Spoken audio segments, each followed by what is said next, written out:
merci infiniment de nous rejoindre pour ce webinaire, donc réalisé avec notre partenaire Addiction France. Donc, je me présente, Marielle Laratte, je suis responsable de la sécurisation des parcours et de la qualité de vie apprenante pour Alméa. Donc, juste pour recontextualiser, ce webinaire constitue le deuxième volet d'une série de 4 consacrés au repérage. Celui-ci est consacré donc au repérage des nouveaux produits de synthèse.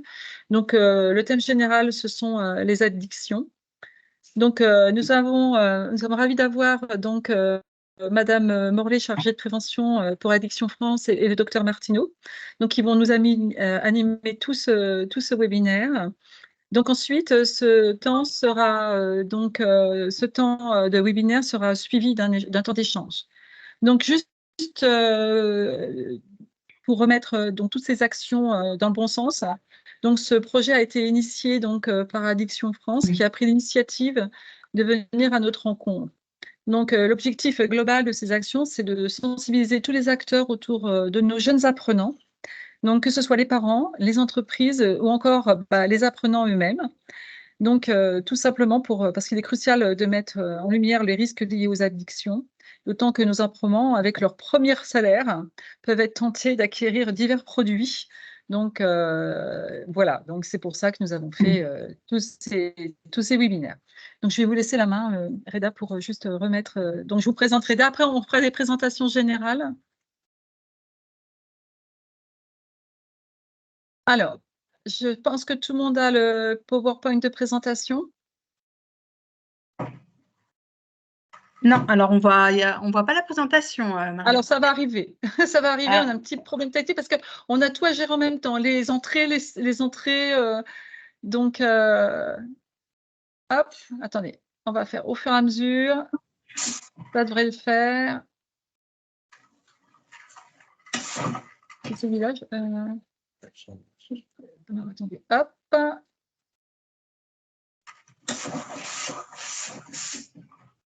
Voilà. Alors, juste pour étayer mes propos, c'est bon, oui, on peut y aller, il n'y a pas de souci. Donc, ce projet se décline en plusieurs actions. Vous pouvez, voilà, c'est financé donc par l'ARS, c'est très important, qui nous aide beaucoup sur ce point-là. Donc, on a toute information à l'intention des formateurs, donc qui vont apprendre comment repérer les éventuelles consommations. Donc, ça, c'est fait sur tous les sites de Champagne-Ardenne où est représenté Alméa. Ensuite, nous avons des interventions destinées aux alternants. Donc, souvent, j'ai eu des questions à ce propos de la part de mamans. Oui, il y a bien des actions à destination des apprenants, donc des primo-alternants, donc des actions de sensibilisation. Ensuite, nous avons des actions à destination d'autres alternants qui ne sont pas des primo-alternants pour tout ce qui est plutôt de la sensibilisation. Des interventions au niveau des internats aussi, donc sous forme de jeux ludiques, toujours sur les addictions. Ensuite, donc, nous avons eu un premier webinaire qui a été animé par Madame Sophie Mongin, donc, qui est chargée de prévention de formation sur addiction, mais France sur la Haute-Marne. Donc là, c'était les addictions et les raisons de consommation. Donc, le deuxième webinaire qui va être donc animé par Noémie Morlet et Madame Martineau, docteur Martineau, sur le repérage des nouveaux produits de synthèse. Un troisième webinaire sera donc consacré à la réglementation et à la législation. Donc là, ça aura lieu donc, au mois de mars, le 18 mars. Et enfin, on terminera par la relation maître d'apprentissage de la famille Alméa en cas de consommation. Voilà. Donc, je vais donner la parole à Madame Morlet et à Madame Martineau. Peut-être serait très intéressant que chacun puisse prendre la parole. On n'est pas très nombreux pour savoir qui vous êtes. Alors, vous pouvez converser par le chat ou prendre librement la parole pour nous dire qui vous êtes. Et puis, je laisserai Madame Martineau et Docteur Martineau et Madame Morlet la main. Je vous laisse la main. J'arrêterai de parler. Alors, je ne sais pas. Est-ce que nous avons Madame... Alors, vous pouvez nous dire, Madame Sabrina... Ah, il y a Monsieur Olivier. Je ne sais pas... Autrement, ce n'est pas grave, hein, si vous n'avez pas... Oui, allez-y, parlez, Madame. Alors, c'est Sabrina Crisinel. Ah, merci, parce qu'en fait, on n'a que Sabrina. Alors, je n'osais pas quand même. D'accord, d'accord. Donc, alors, attendez, je vais même essayer de mettre la caméra comme ça, vous verrez qui est en face. Alors, je ne sais pas si vous avez un visu. Ouais, c'est Ça y est, Oui, ça y est. voilà. Donc, bonjour, Sabrina Crisinel, je suis chargée d'insertion sociale au sein de l'école de la deuxième chance sur le site de Reims, et ce depuis le mois de octobre 2023 D'accord, enchantée, également. enchantée. Si d'autres participants veulent se présenter, c'est l'occasion. Bonjour, Judy Boudjela, je suis du BTP CFA Ardennes. J'ai en D'accord, charge un BPGEPS animation sociale au sein du CFA en tant qu'animateur. d'accord. OK. Si d'autres personnes désirent prendre la parole. Alors, juste pour vous dire que, bien sûr, au niveau de logistique, juste pour vous dire que le webinaire est enregistré afin de permettre à ceux qui n'ont pas pu y assister en direct de bénéficier des informations. Si vous voulez prendre part des échanges, surtout n'hésitez pas, vous pouvez lever la main pour prendre la parole ou tout simplement échanger dans le fil de conversation. Voilà. En tout cas, je vous remercie tous de votre présence et de votre engagement dans ce webinaire. Donc maintenant, je laisse Mesdames Morlet et le docteur Martineau donc la main. Je leur laisse la main. Je vous remercie beaucoup de votre attention. Donc, bonjour à tous, Noémie Morlet, moi je suis chargée de prévention pour Addiction France et donc on est basé sur Troyes dans l'Aube. Et donc moi je suis le docteur Martineau, je suis médecin coordinateur à l'association Addiction France et je travaille également au centre de cure de Troyes. D'accord. Voilà. Alors, on va juste passer les slides, juste me prévenir un petit peu avant quand vous avez besoin qu'on change, d'accord? Puisque nous avons la main. Voilà. D'accord. Donc l'idée, c'est vrai que pour animer cette intervention, j'ai sollicité ma collègue. Ça me permettait d'avoir une double vision sur le sujet et le côté prévention que je vais plus mener et la partie soins, prise en charge et accompagnement sur toutes ces questions-là. Donc voilà, un petit peu, on va essayer de le faire. Alors, c'est quand même surtout le docteur Martineau qui va nous présenter toute cette partie pour que ce soit plus clair un petit peu pour vous sur les nouveaux produits de synthèse qui sont consommés notamment par les jeunes et voir un petit peu les effets qu'il peut y avoir, quand est-ce que ça va poser problème et du coup, présenter aussi les lieux de consultation que vous pourrez solliciter si besoin, voilà, en fonction des situations rencontrées. N'hésitez pas au fur et à mesure de la présentation à poser des questions sur le chat ou en levant la main sur le... voilà. On y répondra soit sur le coup, soit à la fin, c'est en fonction des questions. Est-ce que vous voyez la diapo partagée? Oui. Oui. Par contre, on ne le voit pas en mode présentation, on voit les diapos qui suivent sur le côté. Ah non, ça marche. Et ça reste attendez. bloqué sur la carte de la région. Oui, mais ça, c'est parce qu'on n'a pas joué. On n'a pas... Hop, on va sortir. On a essayé d'innover, mais ça n'a pas marché. Alors, hop.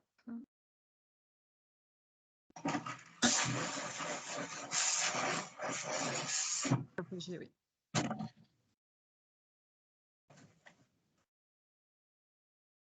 Là, c'est beau. Du coup, ouais, on peut y aller. On peut commencer. On peut y aller? Alors, c'est Oui, parti.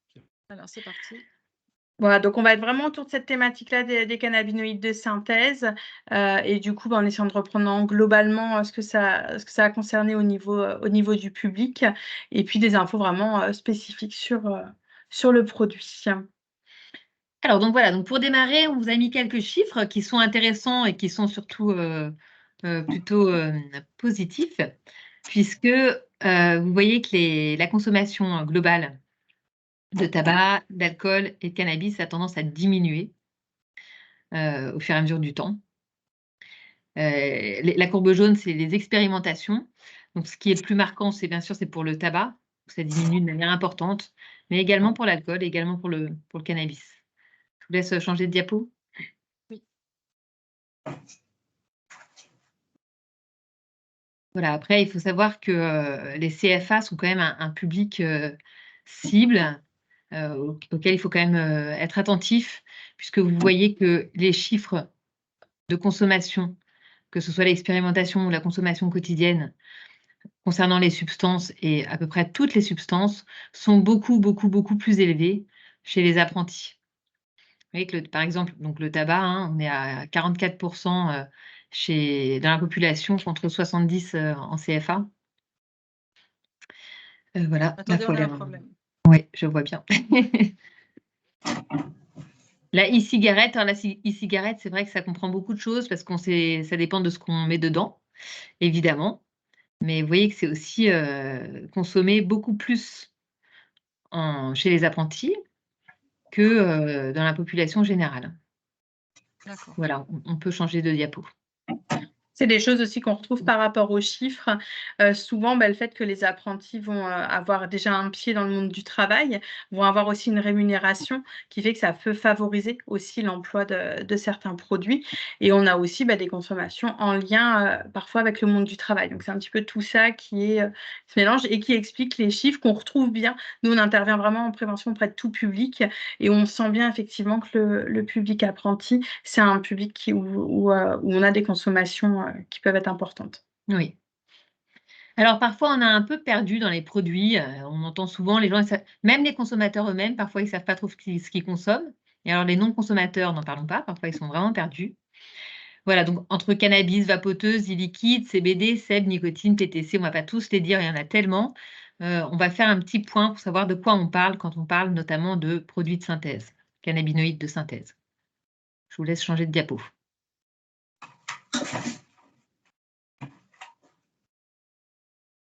Alors, d'abord la vapoteuse. Donc la vapoteuse, quand elle est bien utilisée, c'est on met du e-liquide qui contient en principe uniquement de la nicotine. Donc on sait que la vapoteuse, c'est un outil de réduction des risques pour le tabac. Ça aide au sevrage aussi pour le tabac. Et dans le liquide, le e-liquide, il y a simplement de la nicotine, qui est compris également dans la cigarette, un peu d'eau ou un peu d'alcool, un arôme, et puis des substances qu'on connaît très bien, qui sont le propylène glycol ou la glycérine végétale, qu'on utilise dans tous les aérosols, qu'on utilise dans les boîtes de nuit pour faire de la vapeur, etc. Donc ça, on sait que inhaler, c'est pas toxique. Faut savoir que vapoter par rapport à fumer, c'est 95 fois moins toxique. Donc il vaut mieux vapoter du liquide normal, hein, plutôt que fumer. Voilà, je vous laisse changer de diapo. Et ça, c'est important du coup de faire un petit point quand même sur la vapoteuse, parce que c'est vrai que tous ces nouveaux produits de synthèse qui nous posent beaucoup de problèmes aujourd'hui sont consommés sous forme de vapoteuse. Donc ça va être important. Il y a le support en lui-même et après, ça va dépendre de ce qu'on va mettre dedans. Donc là, tu nous as expliqué un petit peu les liquides classiques que vous allez pouvoir retrouver en bureau de tabac ou en magasin spécifique de vapotage. Mais donc, il y a également malheureusement des liquides qui contiennent des produits de synthèse ou parfois des liquides qui contiennent du CBD, mais ça, on va voir, pour le coup, c'est beaucoup moins embêtant. Un tout petit point sur la puff, parce que vous savez que ça va être interdit a priori l'été prochain, enfin, septembre prochain. La puff, donc c'est une vapoteuse à usage unique, en gros. Jetable. Pas du tout écologique, ça c'est sûr. C'est vraiment dirigé vers les plus jeunes, les collégiens, les lycéens. C'est bien pour ça qu'ils utilisent des couleurs qui sont vraiment des couleurs ludiques, vives, avec des goûts toujours très attirants, litchi, pommes, citron, banane. Voilà. Au départ, les vapoteuses, elles se faisaient toutes à peu près 10 millilitres, donc ce qui correspond à 300 à 600 bouffées, selon qu'on tire plus ou moins fort. Et maintenant, le marché, en fait, il y a tellement de succès chez les jeunes que le marché s'est développé et que maintenant, ils font même des 9K, des 12K ou des 21K, ce qui correspond à 21 000 bouffées. Oui, c'est l'image que je vous ai mis en dessous. Voilà, ce sont les nouvelles puffs qui vont être bientôt interdites. Et ce qu'on voit du coup beaucoup aujourd'hui, on l'a vu dans les chiffres tout à l'heure, c'est qu'au niveau du tabac, les jeunes, il y a de moins en moins de fumeurs de tabac aujourd'hui et de jeunes de 17 ans qui n'ont jamais expérimenté le tabac. Les chiffres vraiment augmentent de manière importante.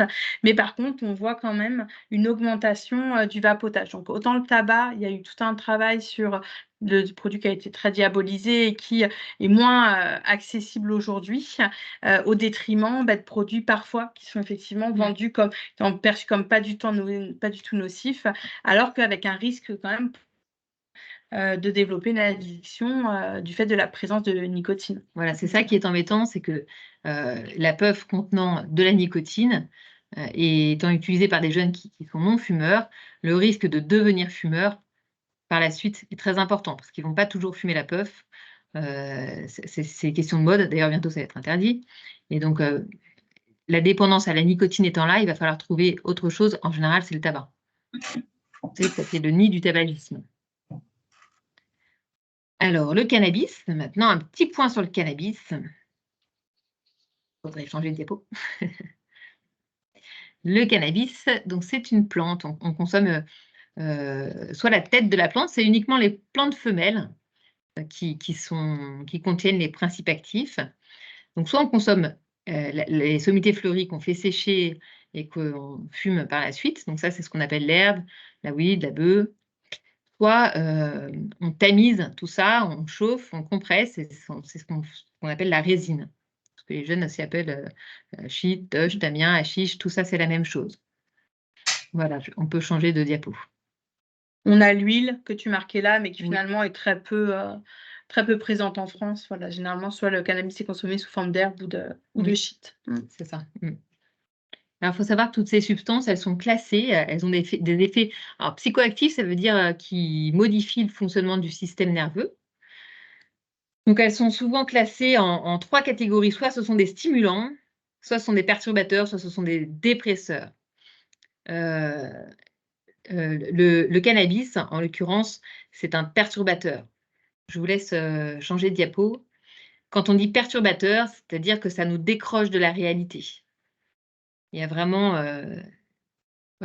ce sentiment d'être déconnecté. De modification des perceptions aussi. Modification des perceptions, modification de la réalité. On peut changer de diapo. Alors, le principe actif du cannabis, celui qui est responsable des effets sur le système nerveux, c'est ce qu'on appelle le delta-9 THC, tétrahydrocannabinol. C'est celui donc qui est psychotrope, qui modifie le fonctionnement du système nerveux. Mais quand on fume du cannabis, on inhale aussi du cannabidiol. C'est ce qui est utilisé donc, pour ceux qui fabriquent du CBD. Ça, il faut savoir que ça se fixe sur les mêmes récepteurs, mais avec une affinité qui est beaucoup plus faible, 100 fois plus faible, et qu'il n'y a pas d'effet psychotrope, enfin, pas d'effet euphorisant, donc il n'y a pas de potentiel addictif. C'est pour ça que c'est légal. Je vous laisse changer de diapo. Donc finalement, ce qui va donner les effets du cannabis et les modifications de comportement, c'est cette molécule de THC. Voilà, ce n'est pas le cannabidiol, mais le THC. Alors, quels effets? Quand les jeunes fument, ce qu'ils recherchent, c'est ce qu'on appelle l'ivresse cannabique. Ils recherchent la détente, décontraction, voilà, faire la fête aussi parfois, donc l'euphorie, faciliter le contact, la socialisation. Voilà. Ces effets-là, ils apparaissent rapidement, en quelques minutes, et ils peuvent durer 2 à 4 heures. Sauf chez une personne qui est dépendante, qui a des consommations qui sont plus importantes, quotidiennes, ou qui durent depuis plus longtemps, où là, les effets vont durer beaucoup moins longtemps, maximum 1 heure et demie. Alors, on le voit dans les jeunes qui ont fumé du cannabis, ça se voit parce que souvent ils rient pour rien, ils peuvent avoir des hallucinations, si ça arrive, la sensation que le temps avance très lentement, le cœur qui s'accélère, la bouche qui est sèche, les yeux rouges, souvent les yeux rouges, ils disent qu'ils ont une poussière dans l'œil ou une allergie, et puis parfois des nausées ou des vomissements.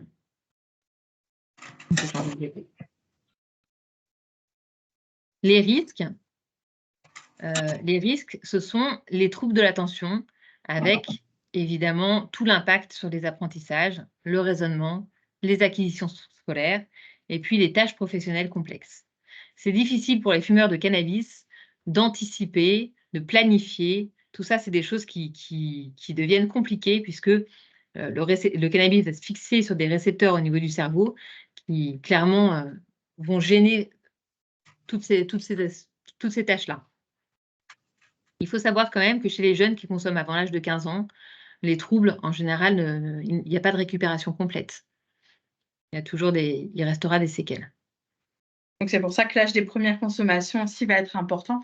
Quand on travaille en prévention, c'est toujours un de nos objectifs, c'est de retarder au maximum l'âge des premières consommations. C'est ça. Et donc, on est très attentif aux jeunes consommateurs. Et sachant que le cerveau va continuer à grandir jusque 25 ans. Donc, du coup, voilà, toute consommation vraiment précoce, voilà, avant 20 ans, voire jusque 25 ans, a aussi des impacts importants. Du Oui. coup, on va continuer à avoir. Il y a également donc, un symptôme que vous connaissez bien, c'est le syndrome amotivationnel.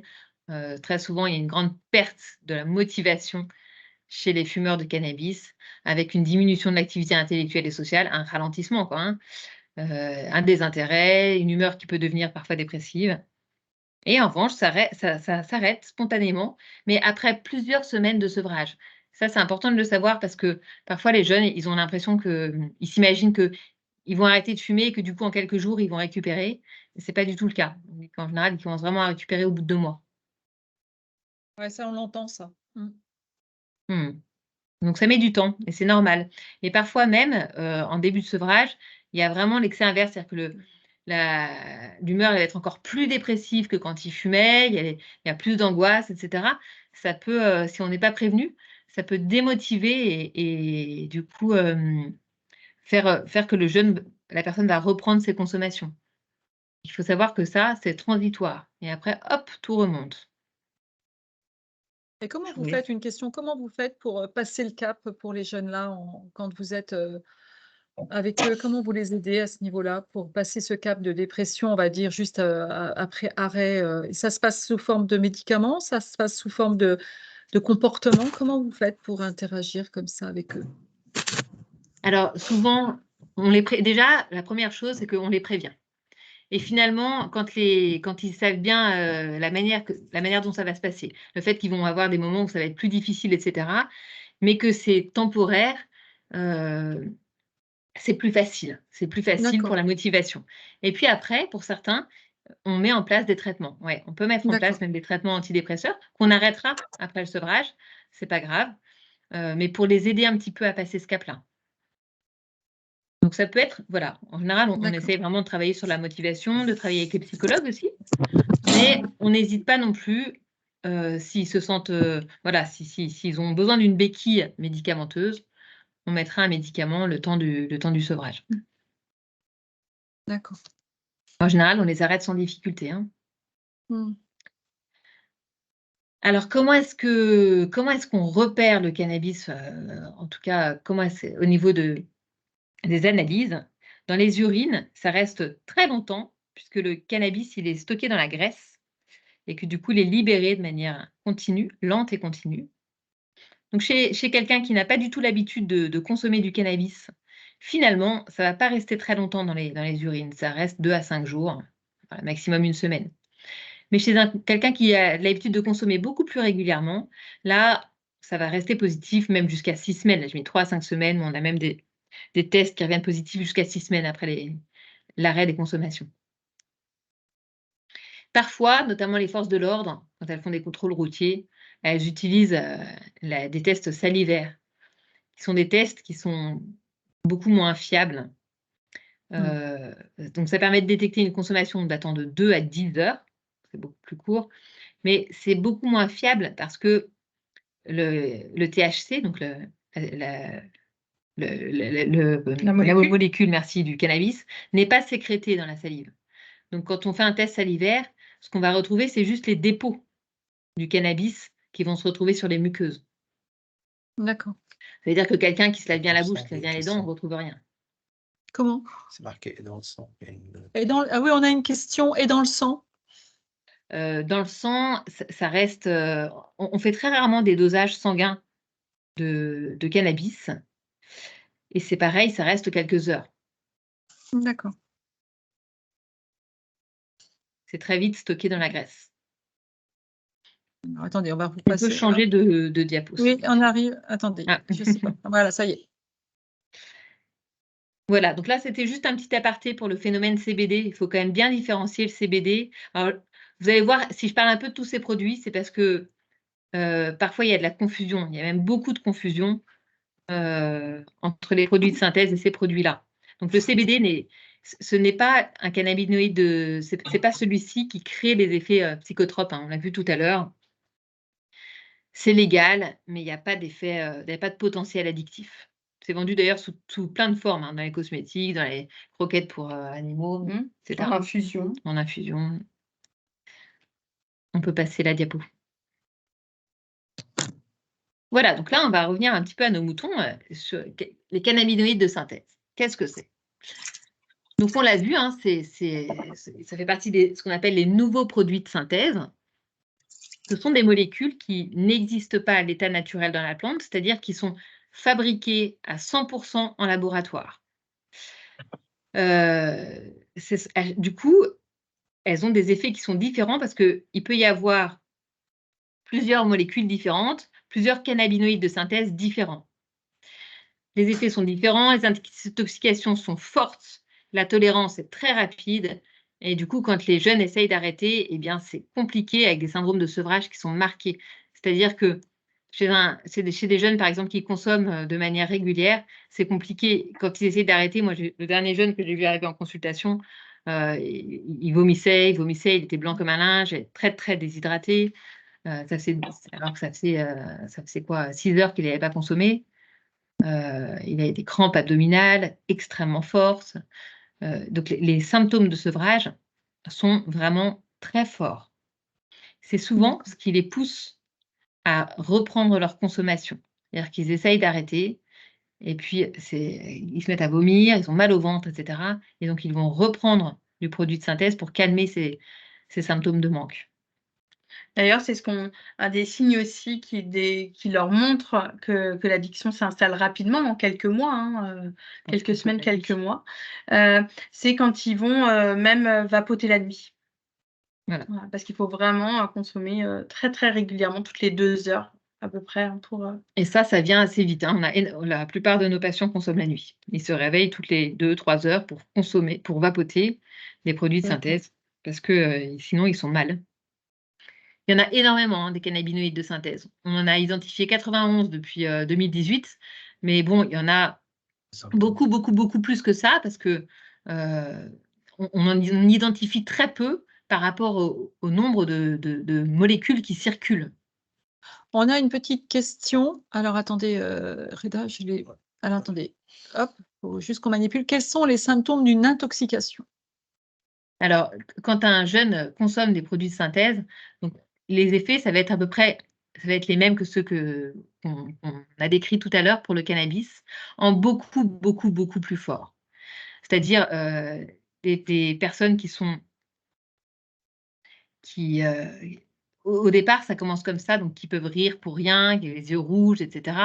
Et puis après, vraiment, ça peut aller jusqu'à des malaises ou des hallucinations, des délires, qu'on appelle des bouffées délirantes aiguës. Voilà, on a... Et j'ai une question. Est-ce que ça peut, une intoxication forte, est-ce que ça peut avoir des répercussions cardiaques, par exemple? Oui, oui, oui, bien sûr.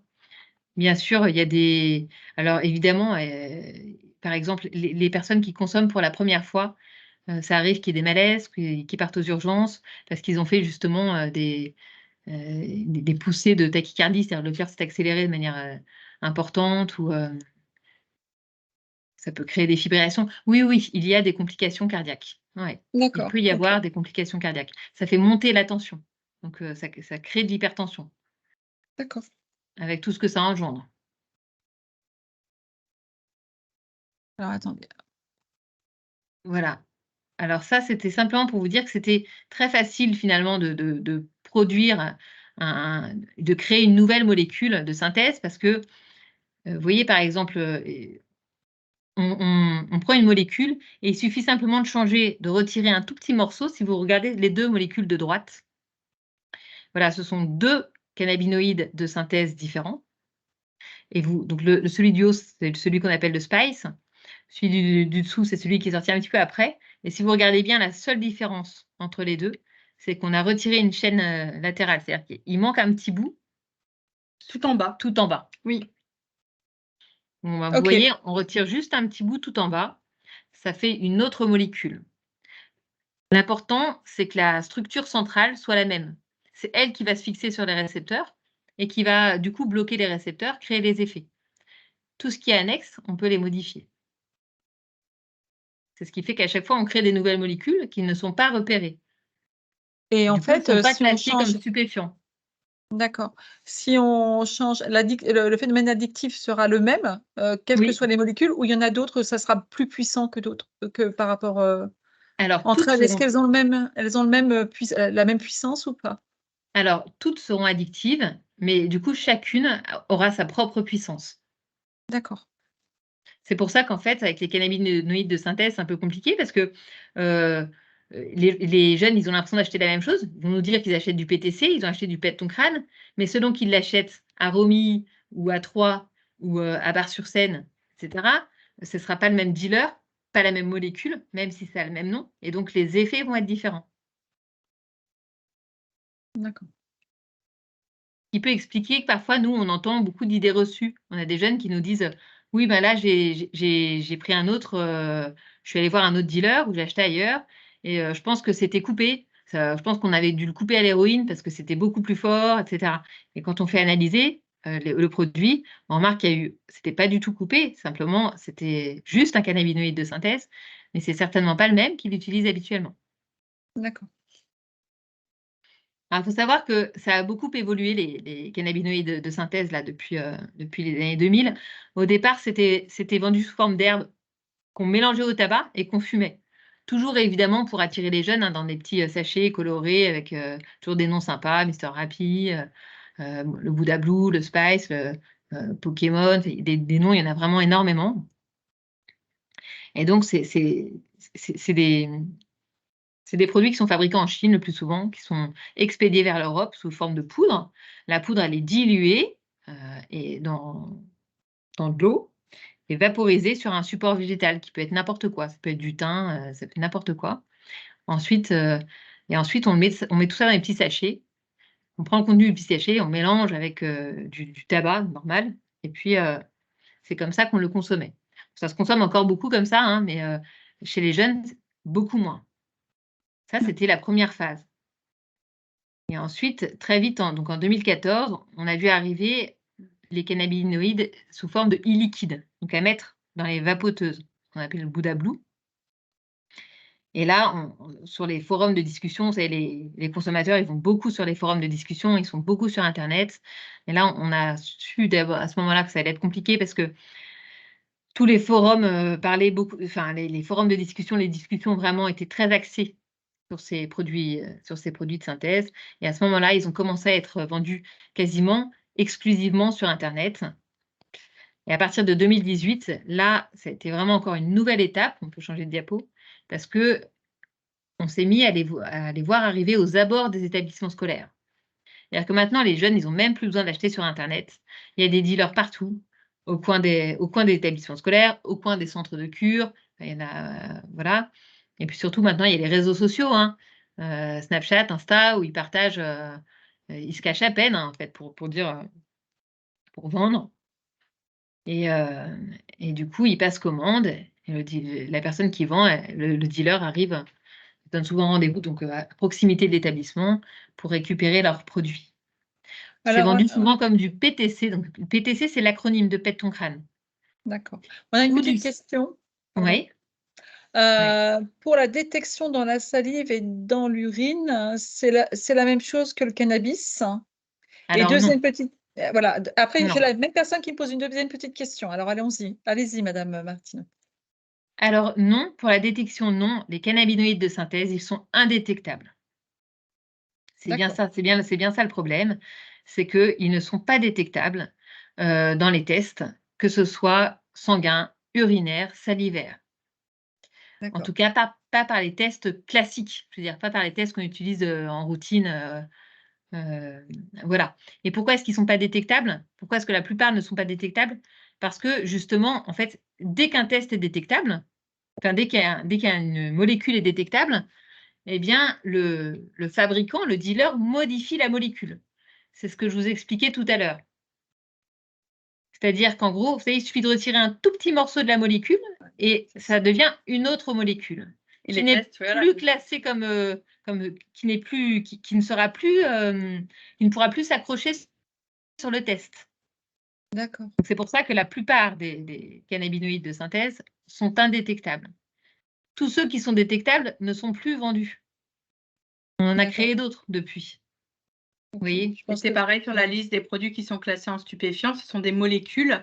Et là, ils sont en train de réfléchir à faire une liste finalement de cannabinoïdes de synthèse qui pourraient être marqués comme illicites pour éviter tous ces problèmes de dès qu'il y a une nouvelle molécule, elle n'est pas encore interdite tant qu'elle n'est pas affichée sur la liste des stupéfiants. Je pense que Voilà. Monsieur Ruel nous demandait si donc ces cannabinoïdes peuvent être ajoutés dans les cigarettes et du coup presque indétectables. Donc là, il y a la Oui. réponse a été apportée. Ouais, Merci, ouais, Monsieur ouais. Ruel. Ils sont c'est vraiment le souci, c'est qu'ils sont, oui, ils sont indétectables. Ouais. Voilà, donc je vous disais, ils sont vendus soit comme du PTC, c'est pète ton crâne, soit comme du CBD. C'est pour ça que je voulais qu'on fasse bien la différence parce qu'on a eu quand même quelques jeunes consommateurs naïfs qui quand ils ont consommé des produits de synthèse, ils se sont entre guillemets fait avoir, c'est-à-dire qu'ils ont pensé qu'ils avaient fumé du CBD très en vogue et pas mauvais pour la santé. Or, évidemment, ça n'a absolument aucun rapport. Ce n'est pas du tout, c'est pas le CBD légal qu'il était en train de fumer, mais en train de vapoter, mais un cannabinoïde de synthèse, beaucoup plus fort. Donc les particularités, c'est ça, hein. Donc, c'est qu'il y en a 2 nouvelles par semaine qui sortent. C'est bien pour ça qu'elles sont indétectables. Que, étant donné que c'est inodore, incolore, c'est impossible de discerner visuellement ce que contient le e-liquide. On ne sait pas ce qu'il y a dedans. Donc, c'est indétectable par les tests de dépistage de routine. C'est très facile d'utilisation, c'est pas cher. Une petite fiole de 10 millilitres, en moyenne, là, actuellement, c'est 8 €. Mais maintenant, il faut voir qu'ils vendent de plus en plus des gros bidons. Ils vendent de moins en moins en petites fioles, mais maintenant, ils se sont mis à vendre plutôt en bidon. Donc, avec beaucoup de produits de synthèse. Voilà, c'est pas rassurant. Hein. Non, c'est vraiment vrai pas que rassurant. c'est pas très rassurant.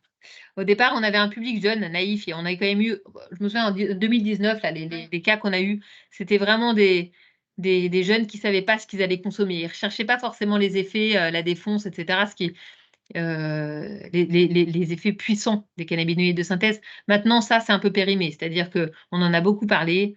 Les jeunes qui consomment des produits de synthèse, ils savent très bien ce qu'ils consomment. Depuis, ça a fait le tour. Et clairement, on n'a plus cette population-là. Moi, en consultation, elle a disparu. Autant elle était présente en 2019-2020, autant là, en 2024, on ne les voit plus.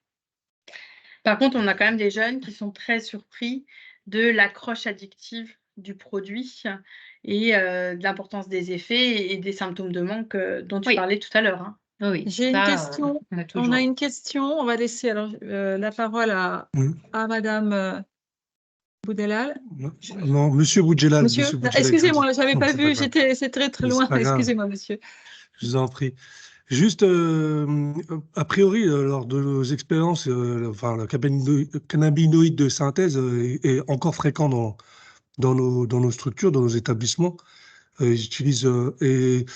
on a eu une expérience où la mère de famille est venue le tester en laboratoire, vérifier justement le taux de cannabis ou de toxicité, en tout cas dans un labo. Et ils nous ont apporté des éléments comme quoi, effectivement, dans la fiole, il y avait des produits toxiques. Est-ce que ça, c'est quelque chose qui est récurrent, qui est souvent proposé? Et d'autre part, notre question derrière, on fait intervenir, nous, la Maison des ados, c'est un de notre établissement.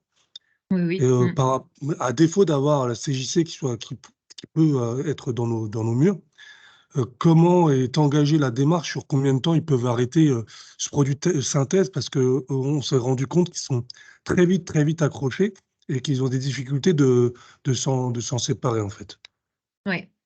Alors, c'est très intéressant, c'est tout à fait vrai ce que vous dites, hein. Ils sont très vite accrochés et s'en séparer, c'est compliqué. Alors, je vais répondre d'abord à la première question. Oui, nous, on fait analyser les tests, donc les produits, pardon. On fait analyser les produits et donc on sait ce qu'il y a dans on sait ce qu'ils consomment. Mais c'est vraiment, on fait intervenir des laboratoires spécifiques synthèse, etc., qui du coup nous permettent d'identifier la molécule et de nous dire que c'est une molécule de synthèse. Mais si vous voulez, ce n'est pas des tests de routine qui vont être utilisés par les forces de l'ordre. Ce sont des tests spécifiques parce qu'ils vont nous dire, oui, c'est des produits de synthèse, mais ils ne peuvent pas nous dire, ces produits de synthèse-là, pardon, qui vont nous détecter, ne seront pas encore classés comme stupéfiants. Vous voyez? Nous, on le sait que c'est des produits de synthèse, mais ils ne sont pas encore classés comme stupéfiants. Et alors oui, donc la maison de l'adolescence, c'est un de nos partenaires. Évidemment, on travaille beaucoup avec eux, parce que nous, on prend les jeunes à partir de 14 ans.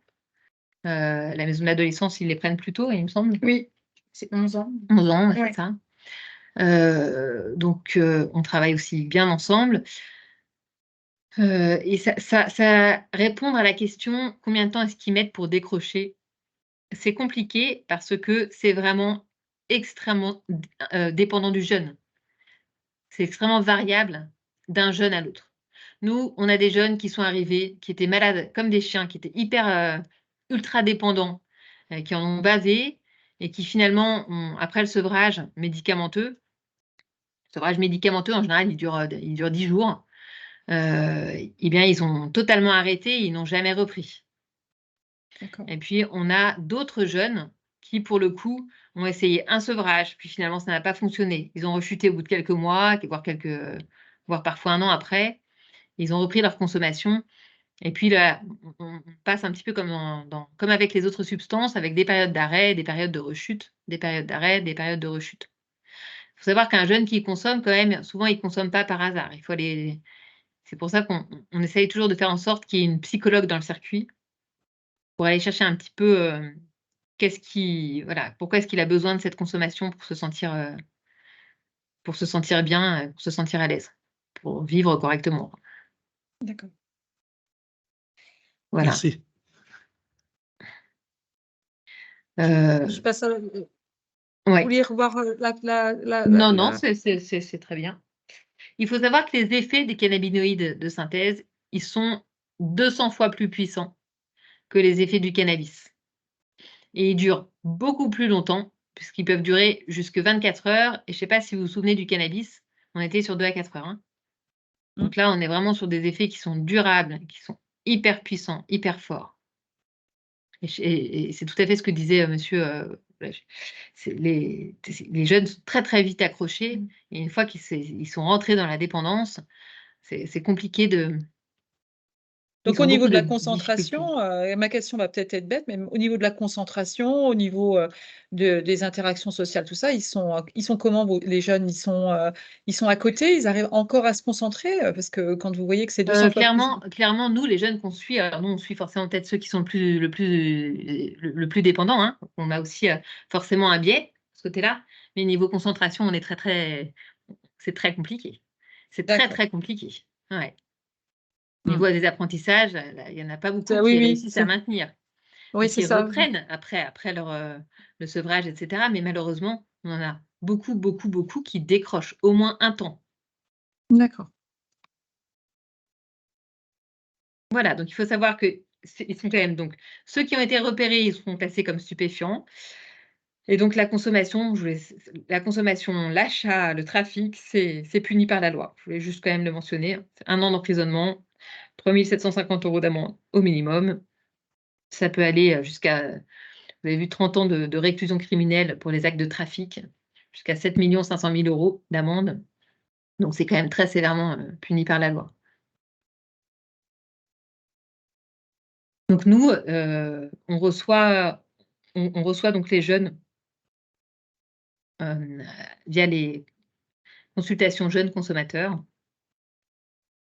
et on les oriente assez rapidement sur nos psychologues, et évidemment sur le médecin. Quand ils sont motivés pour le sevrage, on essaie de démarrer le sevrage assez rapidement. Il faut savoir qu'arrêter sans médicaments, pour le coup, ces produits-là, qui sont quasiment aussi puissants que l'héroïne, c'est très compliqué. Donc il faut un sevrage qui est médicamenteux. Donc là, on vous a mis la présentation pour notre département, pour l'Aube, sachant que vous allez retrouver des comités Addiction France dans tous les départements de l'ex-région Champagne-Ardenne. Donc, ils vont avoir les mêmes objectifs, du coup, de pouvoir accompagner toute personne qui va être en difficulté avec une addiction, que ce soit avec des produits ou sur un comportement. On intervient donc sur les produits, l'alcool, le tabac, les médicaments psychotropes, le cannabis. Voilà, on n'a pas tout mis dans la liste, mais les cannabinoïdes de synthèse, les autres produits stupéfiants. Et on intervient aussi sur les addictions comportementales, donc tout ce qui va être autour des jeux vidéo, jeux d'argent, troubles du comportement alimentaire. Et donc, pour tout ça, on a une équipe composée de médecins, de psychologues, d'accompagnants sociaux qui sont soit travailleurs sociaux, soit infirmières, de diététiciennes, voilà, et qui peuvent accompagner du coup les personnes qui le souhaitent, soit déjà dans une première évaluation pour voir un petit peu, avoir de l'information, évaluer leur type d'usage et est-ce qu'il y a une addiction ou pas. Et après, on va travailler en fonction de l'objectif des personnes, soit sur une réduction, soit sur un arrêt, soit sur un sevrage, pour un maintien aussi. Effectivement, quand j'ai arrêté, comment je vais faire pour poursuivre cet arrêt. Voilà, et donc on travaille. Donc nous, on est basé à Troyes, mais on a aussi des permanences avancées en milieu rural sur le département de l'Aube. Voilà, en Haute-Marne, ils ont aussi plusieurs sites de consultation. Dans la Marne, on est basé à Reims et dans les Ardennes sur Sedan. Voilà, et il faut savoir que les consultations pour les cannabinoïdes de synthèse, en 2018, on en avait 0, on n'en avait aucune, hein.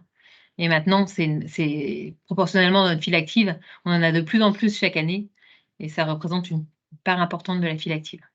Ce qui est important aussi, j'ai vu qu'il y avait une question, quelqu'un levait la main. On va aussi recevoir l'entourage. Donc ça, c'est quelque chose qui peut être important parce que quand on parle d'entourage, c'est l'entourage vraiment large.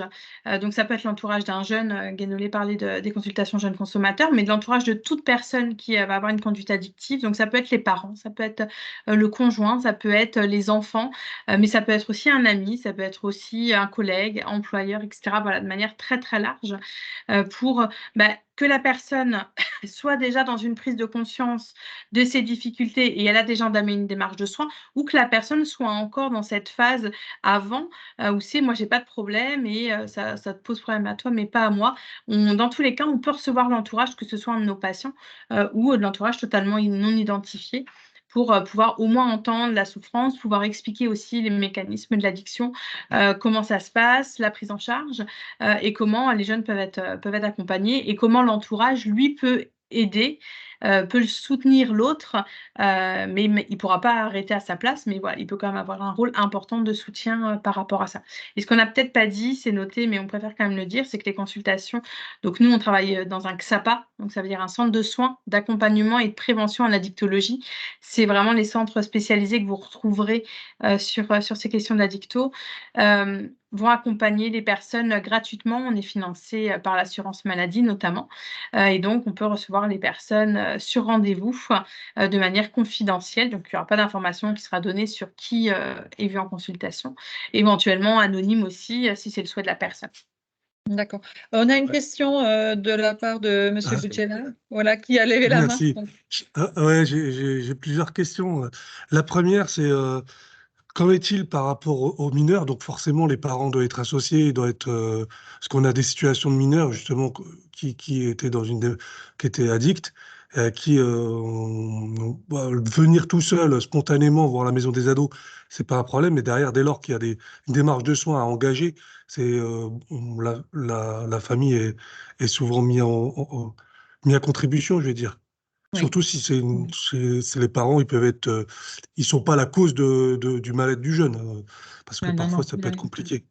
Oui. L'autre point, c'est on était sur notre question, à moins que vous vouliez répondre et puis je vous pose les autres questions derrière, c'est comme vous voulez.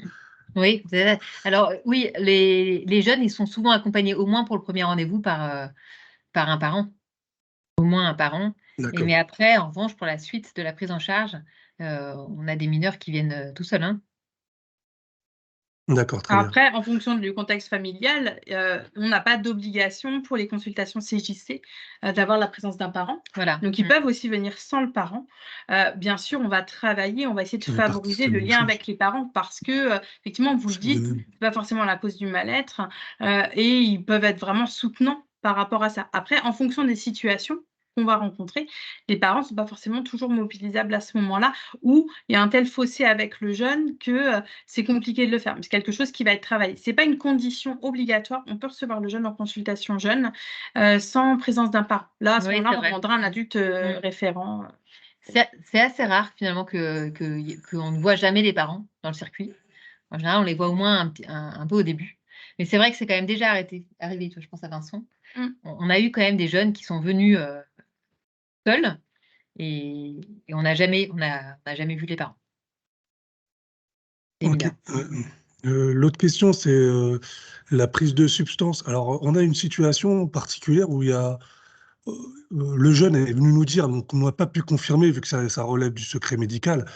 Il nous a informé que parce qu'il était trop addict à la produit de synthèse, que son médecin lui aurait dit de continuer à consommer le cannabis. Il aurait dit ça aux parents et aux jeunes parce qu'il était tellement addict qu'il ne devait pas tout arrêter d'un seul coup. Est-ce que ça, c'est des choses que vous préconisez? Et deuxièmement, si c'est le cas, quid de son intégration dans un groupe de travail où là, potentiellement, il peut avoir un accident de travail, surtout nous, dans le métier des travaux publics, c'est pas c'est pas du tout compatible, hein, je vais dire ça comme ça.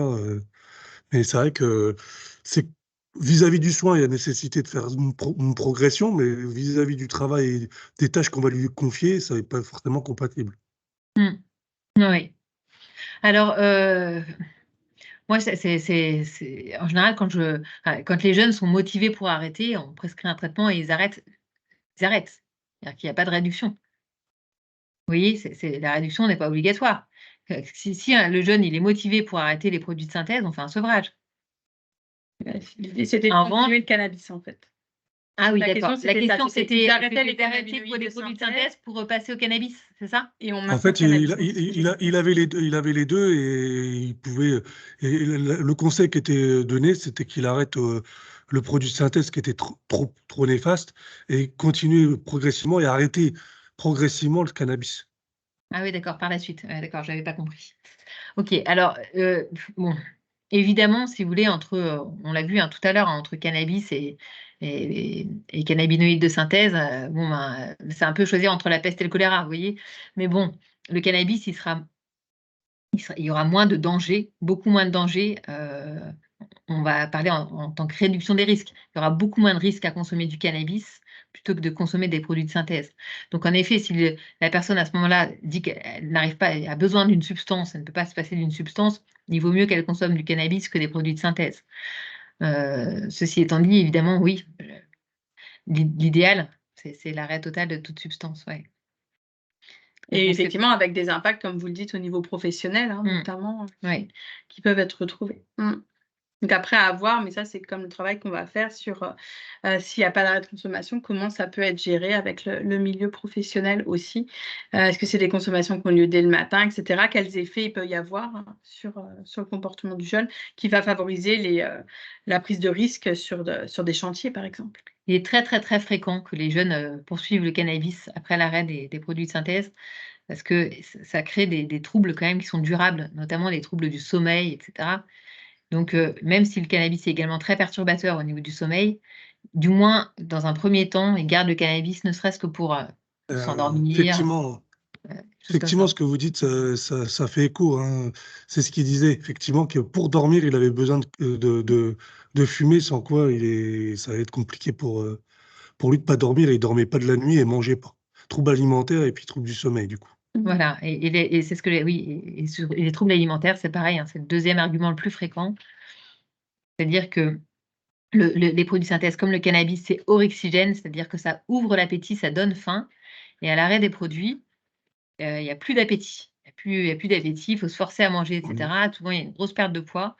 Et ça, c'est très compliqué à gérer aussi pour les jeunes. Et du coup, ça a un impact aussi sur le symptôme, parce qu'après, on ne sait plus si c'est lié à l'utilisation du cannabis ou si c'est parce qu'il manque de sommeil, qu'il ne mange plus, qu'il est très faible, qu'il est dans un état limite second. Je ne sais pas si je me fais bien comprendre quand je dis ça. Si, vous faites très bien comprendre. Et je pense que tout est lié, en fait. Tout est lié. Nous c'est ça qu'on essaye de travailler avec eux, c'est aussi de leur faire comprendre que le cannabis aussi est très perturbateur au niveau du sommeil. C'est-à-dire qu'il endort, mais c'est un sommeil qui n'est pas, qui n'est pas réparateur. Si. Donc, ils peuvent dormir 12 heures et se réveiller fatigués, parce que ça empêche de rentrer dans le cycle habituel avec les différentes phases du sommeil. Et puis, voilà, il faut accepter qu'il y ait ce temps de sevrage, que ce soit long en fait de récupérer. L'appétit, par exemple, ça met du temps avant de revenir.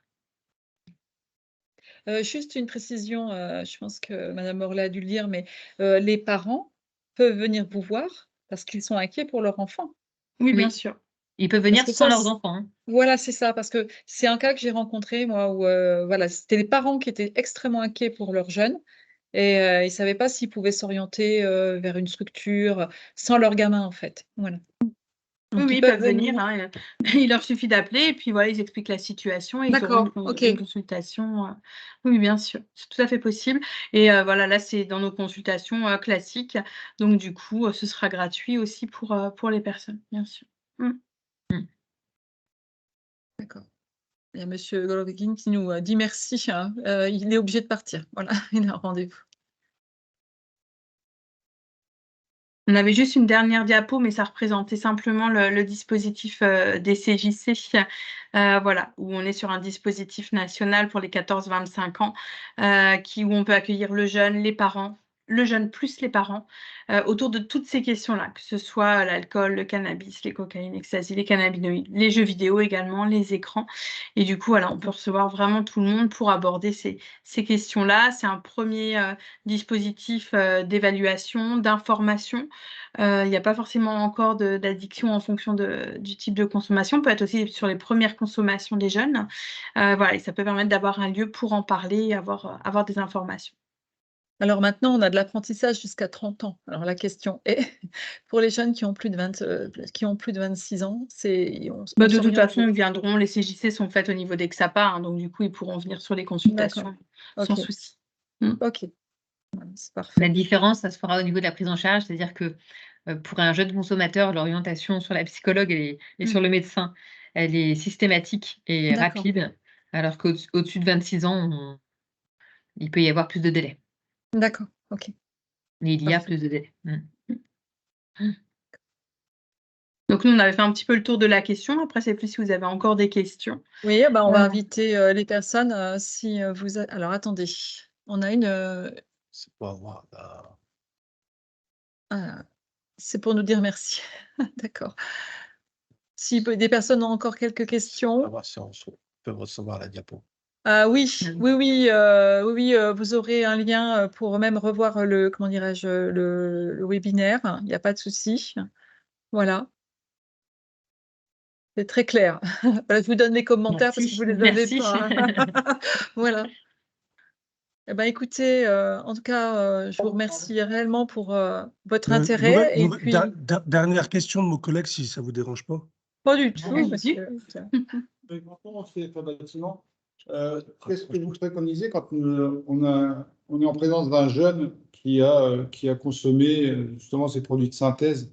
Quelle est la démarche à suivre dans un premier temps? C'est directement le SAMU, Alors, d'abord, je pense qu'il y a peut-être ça dépend aussi de votre règlement. Je pense que vous avez un règlement intérieur avec peut-être des obligations. Ça que je ne connais pas dans les CFA. Effectivement, on n'a pas d'infirmière au sein de notre établissement.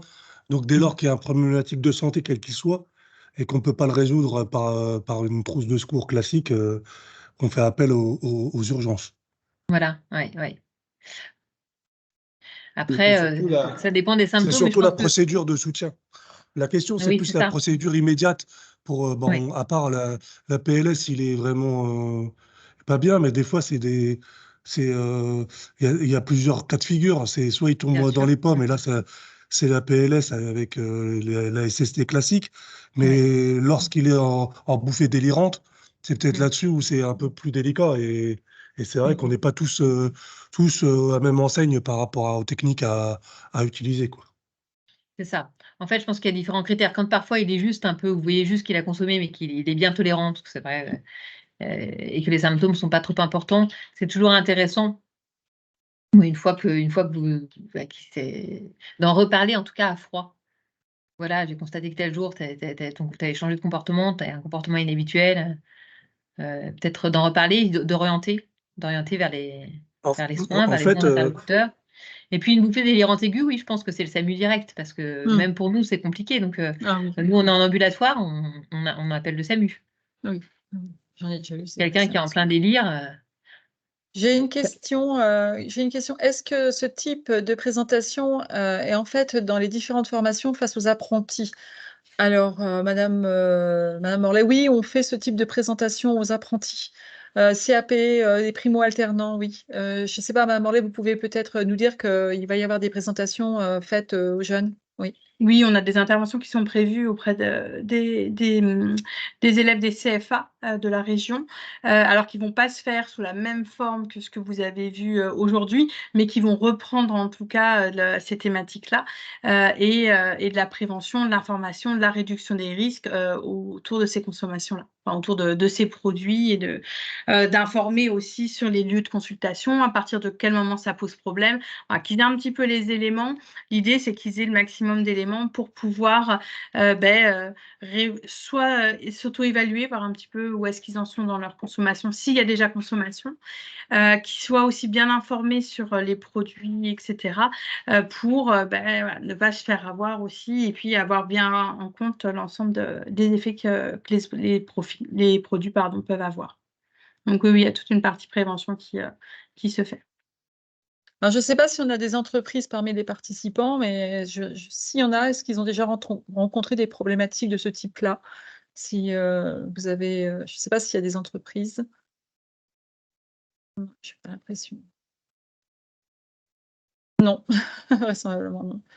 Parce que c'est vrai qu'au milieu de l'entreprise, c'est un paramètre qu'il ne faut pas oublier, la consommation aussi dans les Oui, c'est entreprises. ça. Alors après, effectivement, au niveau du CFA, tout dépend si les jeunes sont en atelier, avec du coup, là, on va être comme en milieu professionnel, hein, une mise en retrait de l'atelier, parce qu'effectivement, si on a l'impression qu'ils ne sont pas dans le même état habituel, moi, effectivement, je pense que si vous n'avez pas de personnel sanitaire, une évaluation au niveau du 15 en disant, voilà, les symptômes, pour savoir est-ce que c'est inquiétant, pour vous couvrir aussi, voilà, est-ce qu'il y a besoin d'une hospitalisation ou pas, ça peut être un lien quand même qui peut être intéressant à reprendre. Déjà, pouvoir dire effectivement que ça a été vu, et si vraiment les symptômes sont importants, cette mise en retrait, on met la personne en sécurité, on évalue au niveau du 15, et puis et après, ce que disait Guénolé, hein, sur le fait de reprendre aussi pour pouvoir dire, en tout cas, ces consommations-là ne sont pas compatibles avec le travail et la période de formation.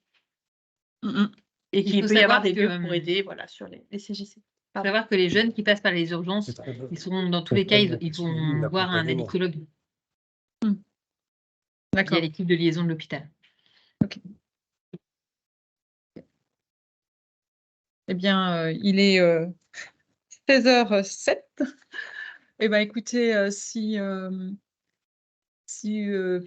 aucune personne n'a de questions, écoutez, on va se dire au revoir. En tout cas, merci aux participants. Merci, mesdames, de votre intervention. C'était extrêmement riche et intéressant. Bon, ça fait un peu peur, hein mais ma foi. C'est juste une dernière intervention, si ça ne vous dérange pas. On est effectivement, vous avez noté à travers le premier tableau, première slide, comme quoi l'importance de l'usage des apprentis au sein des CFA.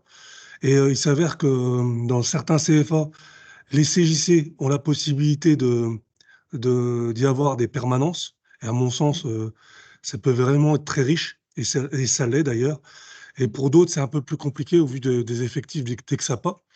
Et nous effectivement, c'est compliqué. On essaie de revoir au niveau du XAPA la structure qui est en charge de la CJC, parce que pour nous, c'est un très bel outil, malheureusement, qui n'est pas assez déployé, je dirais.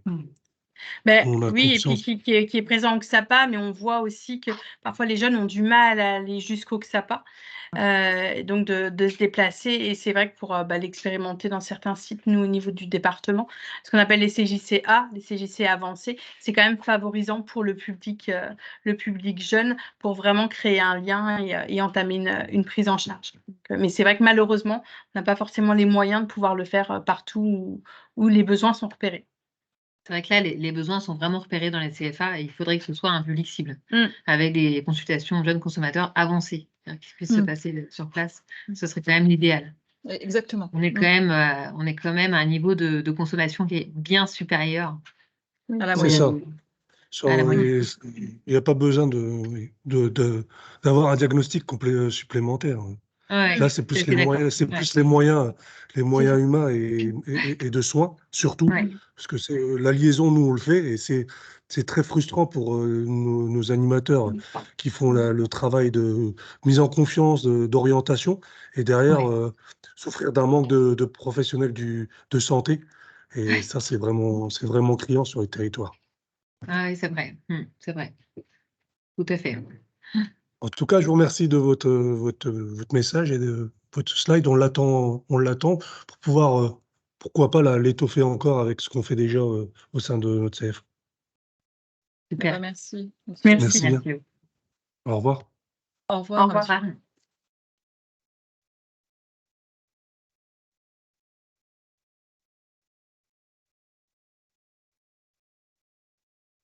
Très bien. Bon, on est. Ça y est. Hop.